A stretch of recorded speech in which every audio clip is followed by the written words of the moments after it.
E aí, beleza? Não tenho nada pra fazer na vida, sou um vagabundo. E hoje eu estava vendo de manhã uma reportagem sobre o fim do mundo, olha que legal. Disseram que vão pôr um chip, essas coisas muito bizarras. Com chip você não vai precisar de dinheiro, então não vai ter franqueiros ladrões.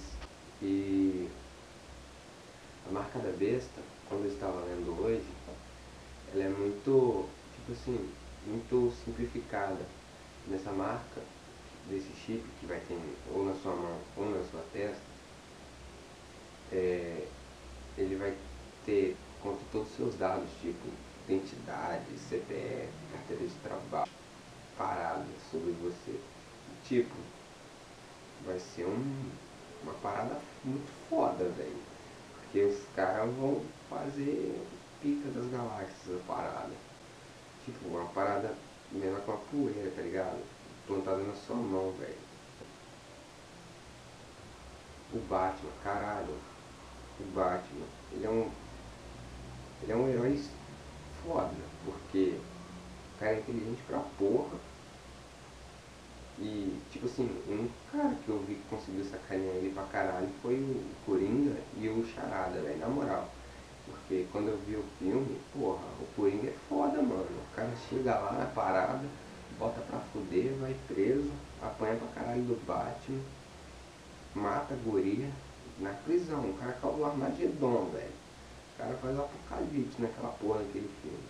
O cara pega, vai na cadeia, fica preso, implanta uma bomba dentro da parada, implanta uma bomba num carro, mata a mulher, mata a, a juíza pelo telefone, a mulher fala alô, e ela morre, pá, a cabeça dela explode, velho. É bizarro isso, o cara é muito filho da puta. Aí o Batman vai lá e fica revoltado e nisso a cidade está sendo destruída pelo Joker. Foda, o cara é foda. Daí o Batman fica ultra puto e quer foder com ele, velho. Mas o cara é filha da desgraça mesmo, o cara é muito lavarento. O cara foda, velho, na moral. E tem pra falar do Batman é isso aí, velho. O Batman é do peru. Mas se você jogar em NWO, é foda você jogar com a galera do Skype, mano. NWO é só para mitos. Também um jogo massa que eu recomendo para vocês é o Transformice, é um jogo de rato. Você tem que ser muito ratazão, né, pra jogar a parada. Porque você tem que tipo escalar, pegar o queijo e levar até a toca. E, tipo, tem uns obstáculos muito filha da puta pra você passar. Aí em algumas fases tem um xamã, sem contar os trolls. O troll no Transformice é uma merda. Os caras são muito desgraçados, velho. Tipo, se você não for foda e não souber escalar no game, você vai tomar no cu, cara. Sinto lhe dizer, mas você vai tomar no cu. Transformice é um jogo para mitos.